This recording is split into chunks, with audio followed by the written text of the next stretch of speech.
This discussion is about the state of enterprise security, where we find ourselves, how we got here, and where it's headed. And in many ways, we could probably think about this moment in time as somewhat of a crossroads. Maybe we're leading up to it a bit, but we're definitely here.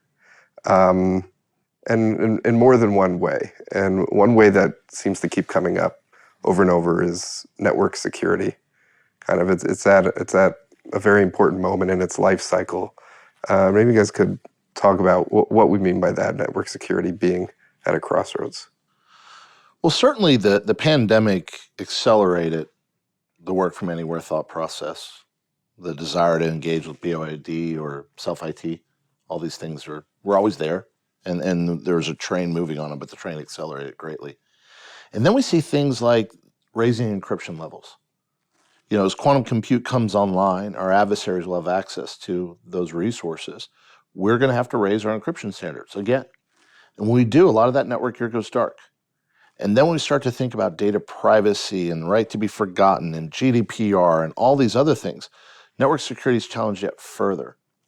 And so a lot of the controls we used to think could be delivered by the network start to go dark over the upcoming years.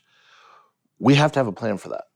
And the enterprise browser plays a very big part in that because it gives us access pre and post encryption. So we don't care what crazy design moves forward around encryption or Web 3.0 or any of these decentralized models. The reality is at that layer, we have back all the controls we used to take for granted.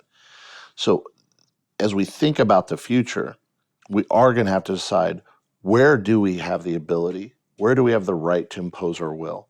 What can deliver the privacy that we have to deliver underneath, the insight we have to deliver underneath, and the control plane?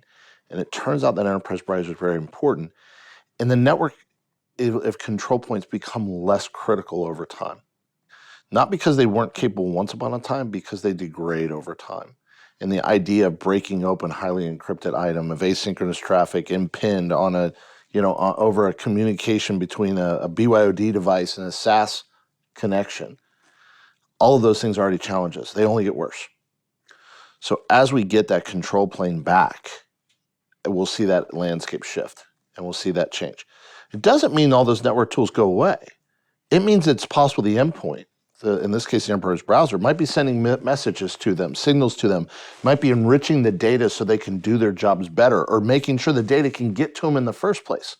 So we can light those devices back up in a way that they can perform their job better in the event they're still required in that flow. Some will move on. You know, you look at things like shadow IT and the like, and the reality is if you control the browsing process, of course you understand where people are going and you can control whether that makes sense or not. But if you want to make use of complex peering and things like that, getting the data to the right location matters. And then there's always the process from getting from point A to point B, which is, even if you understand what the future looks like, how do we crawl through, run through that?